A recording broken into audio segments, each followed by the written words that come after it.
Hello everyone, आज हम बात करते हैं पेरेंटल न्यूट्रिशन के बारे में। ठीक है, पेरेंटल न्यूट्रिशन क्या होता है इसके बारे में हम देखेंगे। इसमें हम देखेंगे सबसे पहले पेरेंटल न्यूट्रिशन क्या होता है, फिर इसके इंडिकेशंस क्या होते हैं, एडमिनिस्ट्रेशन कैसे किया जाता है, इसके कॉम्प्लिकेशंस क्या होते हैं और इसके कंपोनेंट्स क्या क्या होते हैं, क्या क्या आपके अंदर पेरेंटल न्यूट्रिशन के अंदर आता है ना। इसके बाद नर्सिंग प्रायोरिटी और कॉम्प्लिकेशंस इसमें हम देखेंगे। सबसे पहले देख लेते हैं कि क्या होता है पेरेंटल न्यूट्रिशन। हमने अभी पढ़ा था एंटेरल, एंटेरल रूट। हम पढ़ रहे थे जीआई सिस्टम पढ़े थे। जीआई सिस्टम को जीआई ट्रैक्ट जो है गैस्ट्रो इंटेस्टाइनल ट्रैक्ट, उसको क्या बोलते थे, एंट्रल रूट भी बोलते थे। क्या बोलते थे, एंट्रल रूट या एंट्रल कैनाल। अब देखिएगा ये है PAR, पर और लग गया इसके आगे, तो पर एंट्रल यानी कि जो जीआई सिस्टम से अलावा किसी और रूट से हम क्या दे रहे हैं, उसके अंदर न्यूट्रिशन दे रहे हैं। और वो भी न्यूट्रिशन कौन सा, टोटल जो न्यूट्रिशन है, टोटल न्यूट्रिशन जो बॉडी की रिक्वायरमेंट पूरी करता हो, तो वो सारा न्यूट्रिशन यदि हम जीआई सिस्टम या जीआई ट्रैक्ट के अलावा आईवी देते हैं तो उसे हम बोलते हैं पेरेंटल न्यूट्रिशन या फिर टोटल पेरेंटल न्यूट्रिशन, TPN उसको हम बोलते हैं। इस पेरेंटल न्यूट्रिशन के अंदर सारे न्यूट्रिएंट्स होते हैं, टोटल न्यूट्रिएंट्स होते हैं, है ना। कौन कौन से न्यूट्रिशन होते हैं, देखो मेजर न्यूट्रिएंट्स होता है, कार्बोहाइड्रेट होता है, फैट होता है एंड प्रोटीन होता है। तो ये मेजर न्यूट्रिएंट्स इसके अंदर होते हैं। इसके साथ मिनरल्स भी होते हैं, विटामिन्स भी होते हैं। कार्बोहाइड्रेट इसके अंदर डेक्सट्रोज की फॉर्म में होता है। ठीक है, डेक्सट्रोज की फॉर्म में होता है।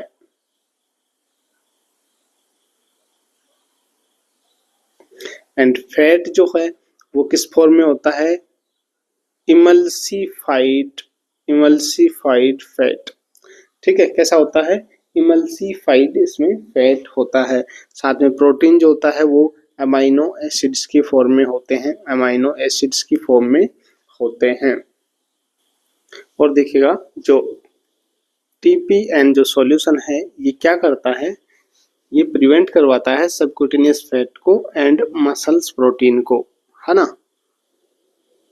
सबक्यूटेनियस जो फैट होता है हमारा उसको एंड मसल्स के अंदर जो प्रोटीन है उसको तो टूटने से बचाता है ना, प्रिवेंट करता है।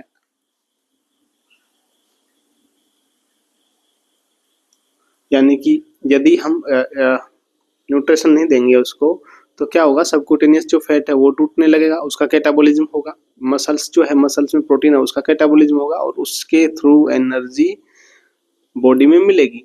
तो इसको ये रोक देता है क्योंकि TPN आ जाता है और ये इसके अंदर सभी चीज होते हैं, फैट भी होता है, प्रोटीन भी होता है एंड कार्बोहाइड्रेट भी होता है और ये एनर्जी दे देता है डायरेक्ट, तो इनको ये बचाने का काम करता है। अब हम देखते हैं सबसे पहले कि इसके इंडिकेशंस की, यानी कि इसकी जरूरत क्यों पड़ी है। तो इंडिकेशन देखते हैं हम इसके कि TPN क्यों दिया जाता है। तो देखिएगा इसके इंडिकेशन हैं, सबसे मेन इंडिकेशन है या तो जो GI ट्रैक्ट है, जो आपका GI ट्रैक्ट है उसके अंदर क्या आ जाए, कोई ऑब्स्ट्रक्शन आ जाए, है ना। ऑब्स्ट्रक्शन आ गया उसके अंदर, कोई सर्जरी उसकी हो गई हो, ठीक है, कोई सर्जरी हुई हो GI ट्रैक्ट की, यानी कि जो भी इसके अंदर से आते हैं, इंटेस्टाइन की हुई हो, माउथ की हुई हो, ताकि वो खाना नहीं खा पा रहा हो, यानी कि GI रूट से वो खाना नहीं ले पा रहा हो, है ना। उसकी वजह से हम इसमें करेंगे। कोई ट्रोमा हुआ हो तो भी हम ये कर सकते हैं। इसके साथ में यदि कोई पेशेंट है जो सफिशिएंट न्यूट्रिशन उसको नहीं मिल पा रहा, है ना, इनसफिशिएंट न्यूट्रिशन मिल पा रहा है, इनसफिशिएंट न्यूट्रिशन वो उसको मिल रहा है, तो उसको क्या है, टीपीएन की जरूरत पड़ती है। वो मुंह से तो खा रहा है लेकिन कैसा खा रहा है, कम मात्रा में उसको न्यूट्रिशन मिल पा रहा है, तो उसमें भी टीपीएन की जरूरत पड़ती है। जैसे कि माल नरिश्ड पेशेंट, माल नरिश्ड पेशेंट के अंदर भी हम टीपीएन देते हैं। साथ में बर्न का कोई पेशेंट है, बर्न इंजरी वाला पेशेंट है, उसमें भी हम टीपीएन दे सकते हैं, या फिर कैंसर के पेशेंट में।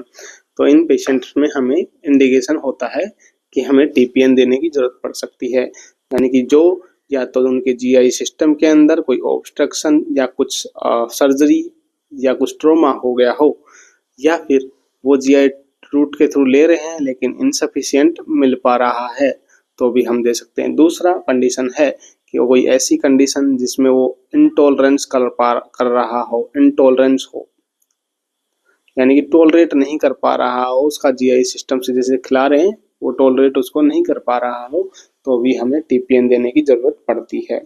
अब हम बात करते हैं कि इसका एडमिनिस्ट्रेशन कैसे किया जाता है। ठीक है,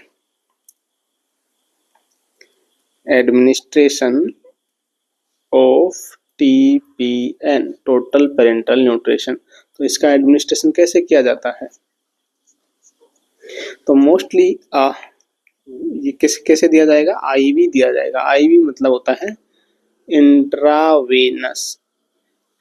अब यहाँ पे देखिएगा इसकी जो कंसंट्रेशन है टीपीएन की वो थोड़ी सी ज्यादा होती है ना, तो इस वजह से इसको कैसे देना पड़ता है, हमें सेंट्रल वेन से देना पड़ता है ना, सेंट्रल वेन में देना पड़ता है। और सेंट्रल वेन कैथेटर हम लगाएंगे तो वो कहाँ पे लगाएंगे? सेंट्रल वेन जो से एडमिनिस्टर किया जाता है, और इसकी प्रायोरिटी जो है, यानी कौन सी सेंट्रल वेन में हमें डालना है सेंट्रल वेनस कैथेटर, तो वो रहती है एक तो सबक्लेवियल वेन है, दूसरा है इंटरनल जुगुलर वेन। तो ये दो वेन इसके लिए बेस्ट हैं टीपीएन के लिए। ठीक है, सबक्लेवियल वेन और इंटरनल जुगुलर वेन। ये इसकी कंसंट्रेशन जो है यदि 10% डेक्सट्रोज से ज़्यादा उसमें यूज किया गया है ना, 10% डेक्सट्रोज से ज़्यादा यूज किया गया है तो हमें सेंट्रल वेन ही लेनी है। ठीक है, डेक्सट्रोज जो होती है वो कार्बोहाइड्रेट इसमें किस फॉर्म में होता है? डेक्सट्रोज फॉर्म में होता है, और यदि वो डेक्सट्रोज 10% से ज़्यादा है तो हमें सेंट्रल वेन ही यूज करना होता है, क्योंकि ज़्यादा कंसंट्रेशन की वजह से ये कैसा हो गया? हाइपरटोनिक फ्लूइड हो जाता है, हाइपरटोनिक फ्लूइड हो गया। और ये हाइपरटोनिक फ्लूइड होने की वजह से जो पेरिफेरल वेन है उनमें क्या कर सकता है? ये नेक्रोसिस कोज कर सकता है, साथ ही उनके अंदर फ्लेबाइटिस कोज कर सकता है। ठीक है, यानी कि इन्फ्लामेशंस भी हो सकता है।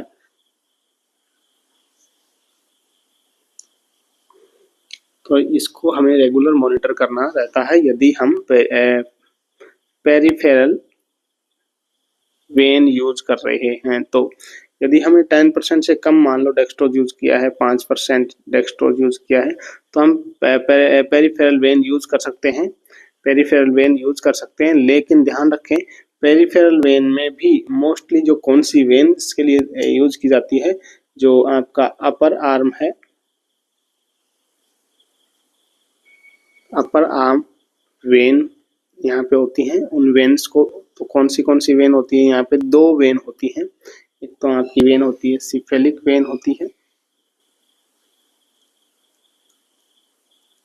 एंड एक होती है ब्रेकियल वेन। तो ये वेन ही प्रिफर की जाती हैं किसके लिए? यदि टीपीएन दिया जा रहा है तो हमें ये वाली वेन, यदि पेरिफेरल वेन यूज करना पड़े तो ये वाली वेन यूज करनी चाहिए, और नहीं तो कौन सी वेन यूज करनी चाहिए? सेंट्रल वेन यूज करनी चाहिए, है ना। सेंट्रल वेन में भी सबक्लेवियन वेन और दूसरी इंटरनल जुगुलर वेन। और ध्यान रहे जब हम यदि ये वेन यूज कर रहे हैं तो उसमें क्या कॉम्प्लिकेशंस के देखने रहते हैं, यानी कि फ्लेबाइटिस तो नहीं हो रहा है, दूसरा नेक्रोसिस उसके अंदर हो जाता है ना, नेक्रोसिस हो जाता है, स्वेलिंग हो जाती है वेन्स के अंदर। तो ये हम चीज़ें देखने रेगुलर चेक करते रहना है यदि उसमें टीपीएन चल रहा है तो। अब बात करते हैं इसके कंपोनेंट्स। तो इसमें क्या क्या कंपोनेंट्स होते हैं, तो देखिएगा हमने अभी देखा कि पेरेंटल न्यूट्रिशन, जिसको टोटल पेरेंटल न्यूट्रिशन भी बोला जाता है, इसके अंदर सारे न्यूट्रिएंट्स लगभग होते हैं, यानी कि इसमें कार्बोहाइड्रेट भी होता है ना, इसमें फैट भी होता है और इसमें प्रोटीन भी होता है। यहाँ पे देखिएगा कार्बोहाइड्रेट हमने बताया तो किस फॉर्म में होता है, डेक्सट्रोज फॉर्म में होता है। और ये डेक्सट्रोज डिपेंड करता है पेशेंट की कंडीशन पे। पेशेंट की कंडीशन के अकॉर्डिंग डेक्सट्रोज की मात्रा कम या ज़्यादा की जाती है, ठीक है। फैट यहाँ पे होता है वो इमल्सिफाइड होता है। कैसा होता है, इमल्सिफाइड। और इमल्सिफिकेशन के लिए इसमें क्या यूज किया जाता है, एग योक यूज किया जाता है। तो ध्यान रहे जिसके अंदर एग से एलर्जी है उस पेशेंट को ये नहीं दिया जाना चाहिए, टीपीएन नहीं दिया जाना चाहिए, ठीक है। जिसके अंदर एग से, अंडे से एलर्जी है उस पेशेंट में टीपीएन को अवॉइड किया जाता है, या फिर फैट वाली सब्सटेंस को उसमें नहीं दिया जाता। यहाँ पे जो कार्बोहाइड्रेट है वो लगभग 60 से 70% तक की एनर्जी देता है, ठीक है।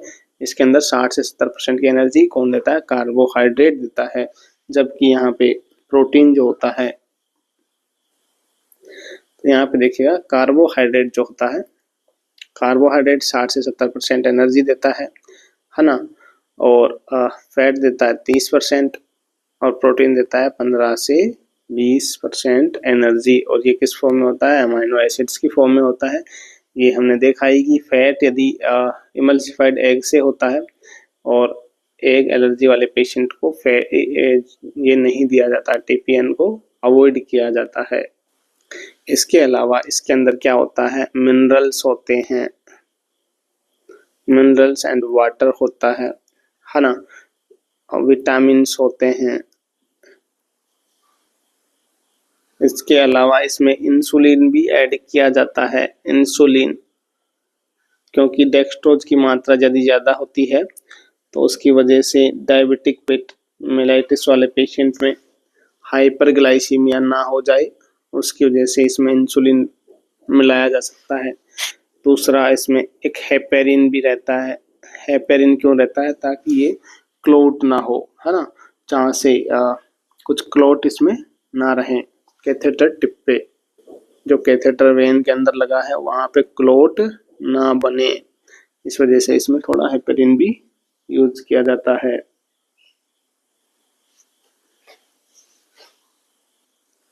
तो देखिएगा ये जब एडमिनिस्टर किया जाता है तो ये हॉस्पिटल सेटिंग्स में लगभग 24 आवर्स तक भी चलता है। 24 आवर्स इन्फ्यूजन भी किया जाता है या फिर इंटरमिटेंट भी किया जाता है ना, इंटरमिटेंट भी किया जाता है। हमें जब ये टीपीएन चल रहा होता है तो किन बातों की ध्यान रखना चाहिए, रेगुलर बेसिस पे क्या चेक करना है, उसमें ग्लूकोज का लेवल चेक करते रहना है, क्योंकि उसमें हाइपोग्लाइसीमिया क्या हो सकता है, हाइपरग्लाइसीमिया हो सकता है। क्या हो सकता है, हाइपरग्लाइसीमिया हो सकता है। इसके साथ साथ जब हम उसको डिसकंटिन्यू करें, जब डिसकंटिन्यू करें उसको, तो हमें सडनली डिसकंटिन्यू नहीं करना है, सडन स्टॉप नहीं करना है उसको। पहले क्या करना है, थोड़ा स्लो करना है, स्लो डाउन करना है रेट को, उसके बाद धीरे धीरे बंद करना है।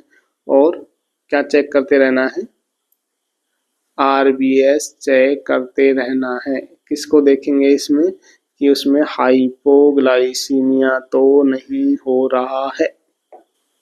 अब बात करते हैं इसके कॉम्प्लिकेशंस की, कि क्या क्या कॉम्प्लिकेशंस आ सकते हैं यदि पेशेंट के अंदर टीपीएन चल रहा है तो यहाँ पे देखिएगा यदि टीपीएन जब चल रहा है तो क्या कॉम्प्लिकेशंस आ सकते हैं। देखो जब हम इसमें क्योंकि सेंट्रल वेन में डालेंगे तो वहाँ पे सीवीपी लाइन डलेगी, सेंट्रल वेनस लाइन डलेगी, है ना, सेंट्रल वेनस कैथेटर डलेगा।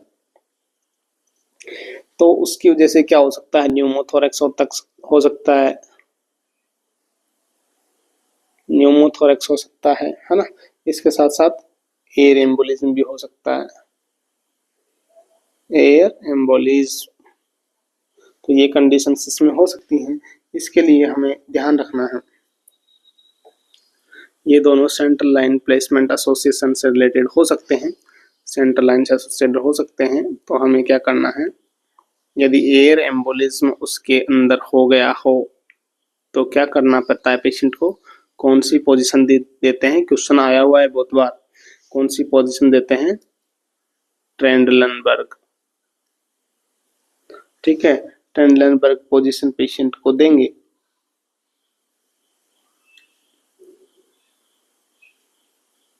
और ये ट्रेंडलनबर्ग कैसे देंगे, लेफ्ट साइड में कैसे देंगे, लेफ्ट पोजीशन देंगे, लेफ्ट साइड पोजीशन उसको देंगे। और हेड जो है पेशेंट का, हेड यहाँ पे रहेगा नीचे की तरफ, पैर उसके ऊपर की तरफ कर देंगे, ठीक है। और लेफ्ट साइड में करवट दिला के ऐसा करेंगे। ताकि ऐसा क्यों किया जाता है, ताकि जो एयर है उसको ट्रैप किया जा सके। एयर जो है, एयर से तो एयर एम्बोलिज्म बना है, एयर को ट्रैप करने के लिए। और उसको ट्रैप कहाँ करते हैं, राइट एट्रियम में। तो इसलिए उसको जो पोजीशन दी जाती है वो कौन सी पोजीशन दी जाती है कि पेशेंट को लेफ्ट साइड में लेटा के उसका हेड नीचे कर देते हैं और पैर ऊपर की तरफ कर देते हैं। तो इस पोजीशन को हम बोलते हैं ट्रेंडलनबर्ग पोजीशन, और लेफ्ट साइड में दिलवाते हैं। इसके अलावा क्या कॉम्प्लिकेशंस हो सकता है उसके अंदर, हाइपरग्लाइसीमिया हो सकता है, हाइपरग्लाइसीमिया हो सकता है, क्योंकि उसमें ग्लूकोज डेक्सट्रोज होता है और डेक्सट्रोज की वजह से ग्लूकोज का लेवल बढ़ सकता है, किसके अंदर, ब्लड के अंदर। उसी को क्या बोलते हैं, हाइपरग्लाइसेमिया। यानी कि सेमिया, ग्लाइसेमिया मीन्स मतलब ब्लड के अंदर ग्लूकोज का लेवल ज़्यादा हो जाए। और यदि ऐसा होता है तो हमें क्या करना रहेगा, पेशेंट में स्लो डाउन करना है, उसको स्लो डाउन करना है इन्फ्यूज़न रेट को, है ना, इन्फ्यूज़न को स्लो करना है। दूसरा, रेगुलर बेसिस पे क्या करना है, आरबीएस चेक करना रहेगा। और रेगुलर इंसुलिन भी हम उसे दे सकते हैं यदि प्रिस्क्राइब्ड है तो, प्रिस्क्राइब्ड है तो ही देना है ना। इसका रेट हमें कर देना है लगभग 40 से 60 ml पर हावर, यानी स्लो करना है ना। अब देखिएगा इसमें दूसरा नेक्स्ट कॉम्प्लिकेशन क्या हो सकता है, फ्लूइड जा रहा है, एक सॉल्यूशन उसके अंदर जा रहा है तो हाइपर वोलेमिया भी कर सकता है, यानी कि वॉल्यूम इंक्रीज हो जाए, है ना, तो उसको बोलेंगे हाइपर वोलेमिया। इसके अंदर भी हमें क्या करना है, इन्फ्यूजन को स्लो कर देना है। तो इसका चांस कब होता है, यदि रैपिडली हमें इसको इन्फ्यूज कर दिया है, इसकी इन्फ्यूजन जो है रैपिडली हमने कर दिया है, तो ऑलवेज हमें कैसा सेट करना चाहिए, तो जो इलेक्ट्रॉनिक इन्फ्यूजन डिवाइस होती है उससे हमें सेट करके रखना चाहिए, ताकि ये क्या है, स्लो उसमें जाता रहे और अचानक से वॉल्यूम ना बढ़े, ठीक है। Never increase the infusion rate to catch up if IV infusion gets behind. और ऐसे पेशेंट के अंदर जिसमें 24 हावरली ये चल रहा है, उसमें हमें रेगुलर बेसिस पे क्या करना है, वेट चेक करना है। और वेट जो है लगभग 1 से 2 पाउंड, 1 से 2 lbs पर वीक बढ़ सकता है, ये तो नॉर्मल माना जाएगा ना। इसके अलावा एक कॉम्प्लिकेशन क्या हो सकता है उसके अंदर, हाइपोग्लाइसीमिया भी हो सकता है। यदि अचानक से हमने बंद कर दिया हो, है ना, या फिर ज़्यादा इंसुलिन दे दिया हो, इंसुलिन हमने ज़्यादा दे दिया हो, तो उसमें क्या हो सकता है, हाइपोग्लाइसीमिया की कंडीशन आ सकती है। तो हमें ग्रेजुअली डिक्रीज करना है इन्फ्यूजन रेट को, सडनली डिसकंटिन्यू नहीं करना है। दूसरा, हमें जो इंसुलिन देते हैं वो भी ज़्यादा इंसुलिन उसको नहीं देना है पेशेंट को। ब्लड ग्लूकोज लेवल को हमें हावरली चेक करना है। जैसे ही हमने डिसकंटिन्यू किया उसके 1 घंटे बाद हमें आरबीएस चेक जरूर करना चाहिए। और यदि ज़्यादा हाइपोग्लाइसीमिया है तो हमें डेक्सट्रोज देना चाहिए पेशेंट को। अब देखिएगा, हम इस इमेज में देख सकते हैं कि ये सेंट्रल लाइन जो है सेंट्रल लाइन में डाला गया है। सेंट्रल लाइन ये वाली है इंटरजुगुलर वेन, सबक्लेवियल वेन है ये, सबक्लेवियल वेन ये इंटरनल जुगुलर वेन है। तो ये वेन इसमें यूज की जाती है यदि हाई कंसंट्रेशन है तो, नहीं तो पेरिफेरल लाइन यूज की जाती है। और पेरिफेरल लाइन कहाँ पे, ये आपकी सिफेलिक वेन है, ब्रेकियल वेन है, ये दोनों वेन यूज की जाती हैं पेरिफेरल के लिए। Thank you for watching the video. Please like and support और कमेंट में बताएं कि नेक्स्ट किस टॉपिक पे वीडियो बनाया जाए।